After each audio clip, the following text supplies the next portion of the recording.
I would say if not the best, he was one of the best defensive backs in that league. When he covered a guy, all you saw was one shadow. He stuck with the guy no matter where he went. Frisby, I would say, freak. Like, that's what James was, man. He was just an athlete. He would go out and do whatever you needed him to do. His performance showed everything. He didn't have to talk. His performance was all that. I think he was playing offense for a while and realized he couldn't do it. So he came over with us and played a little defense. Pretty good at it. When we went out of town, they called us mountain men, little mountain men. But we could hold our own. And we did good in the city, so he couldn't pull a flag to save his ass, but he could run. He should have stayed on offense.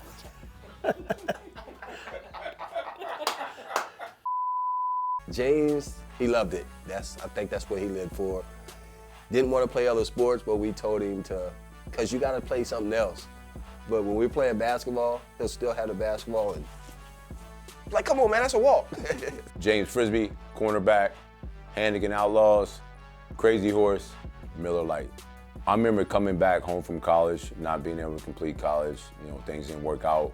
I talked to Brian Lapo and Gary, and they was already playing. And so I was really trying to find that next niche to be able to compete in football. And Washington County Flag Football League definitely offered that. When Brian presented it to me, I went out and watched some games. I seen the physicality of the games, and it was very intriguing, and I wanted to be a part of it. He was a physical football player. Like, flag football probably wasn't his best gig, but as we get older, that's pretty much the only option that we have. He didn't lack confidence. I mean, like I said, he would take the biggest challenge and embrace it. It didn't matter who it was. He would try to guard the best player. Always confident. He's always, and he might not say that in front of the camera, but if you get him off camera, he'll tell you how good he was. That's just him. He knew when we played flag football, he wasn't going to play on both sides of the ball. And if I wasn't quarterback, I was going to be safety.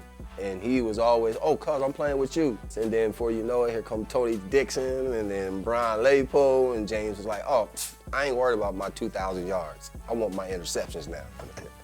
And I felt I had the accolades to be the offensive guy, but the seasoned guys had a little bit more experience than me.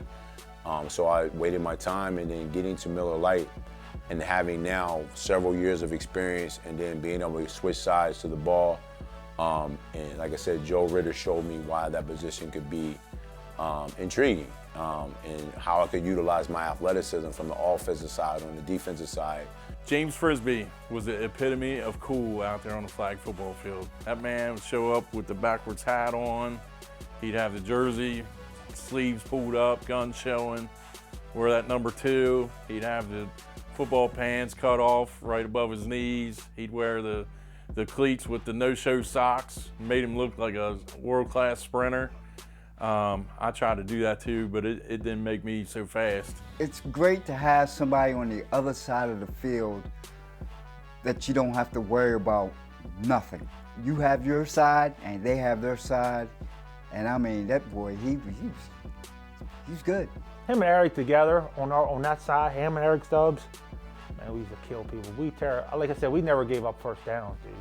I thought that defense there was legit. Wherever he went to, he won. He helped the team win. It just wasn't about him, but he helped the team win, made everybody better around him. I think most importantly, I have to thank my brother, man, Brian Lapo.